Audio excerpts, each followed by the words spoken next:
Hello and welcome to this edition of Fact or Fiction, the show that sheds light on the hottest IT solution trends and separates the reality from the hype. In this episode, we're going to tackle the topic of advanced analytics, and specifically, data integration. Fact or fiction? Over the next 5 years, data integration will pose the biggest IT challenge for any analytics project. Fact on this one.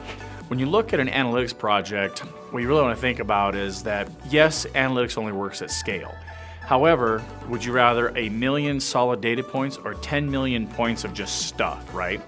So when you think about it from a data integration standpoint, do you know that the data coming at you is valid? Do you trust the sources? Are they relevant sources, or are you just having everybody throw all their stuff at you? So in order to do a good analytics project, you need to vet those sources where they come from, right? Is this good data? Is this POS data from my retail stores valid? Is it sanitized properly? When it drops onto my analytics, do I know where it's tied to? Do I understand why that's relevant in relation to my supplier data?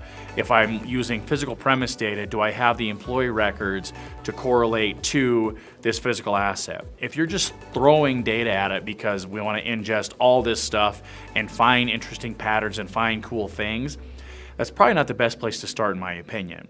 Start with relevant data, understand the integration, and then scale from there. Beyond that, you're just looking to fail. Fiction. I think today we have the ability to ingest all kinds of data, whether it's telemetry data or social data or our own business intelligence data. I don't think that's a problem at all. I think 5 years from now, what the bigger problem is, and challenge maybe, is how do we take that data and interpret it and make it meaningful data? How do we mine that data? How do we find the nuggets in all of this data that we've ingested? If I'm looking for hashtags in a social feed, what are those people saying? What does it mean to my business? How do I get to an end result of something meaningful to me that I can go forth and take action against to move my business forward? I think that's the bigger challenge here. So stay ahead of what's ahead. Learn more from our IT experts or chat with them directly about this and other tech trends. Just complete the forms on YouTube or follow us on Facebook or LinkedIn.